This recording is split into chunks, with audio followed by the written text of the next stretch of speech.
உங்களுடைய நோக்கம் இந்துக்களை பிரித்து அவங்களுக்குள்ள சண்டையை ஏற்படுத்துறது அப்படிங்கிறத எடுத்து சொன்னோம். பிரிட்டிஷ்காரன் இதை செஞ்சது கூட அதனால தான்னு எடுத்து சொன்னோம். இப்போ சாதிவாரி கணக்கெடுப்பு எடுத்துட்டு இடஒதுக்கீடை வெவ்வேறு விதமாக கொடுக்க முடியுமா? நீங்கள் கொடுப்பீங்களா? கொடுக்க முடியாது. சரி, இப்போ மறுசீரமைப்புக்கு திமுக சொன்ன காரணம் என்ன? அவங்கெல்லாம் பன்னி மாதிரி குட்டி போட்டாங்க.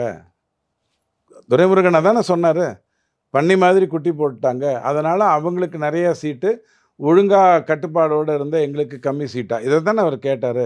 இப்போ நீங்கள் சாதிவாரி கணக்கெடுப்பு எடுத்துட்டு பேச்சுக்கு சொல்கிறேன், அதே மாதிரி குட்டி போட்டவங்களுக்கு நீங்கள் என்ன சலுகை கொடுக்க போகிறீங்க? முரண்படுறீங்களா? இல்லை. முரண்படுவீங்களா? இது நான் தெளிவாக சொல்கிறேன். 1961 இந்துக்கள் தங்களுடைய இது குடும்ப வளர்ச்சியை தடுத்துக்கிட்டதுங்கிறது கூட்டு குடும்பத்தை சிதைச்சதுனால தான்.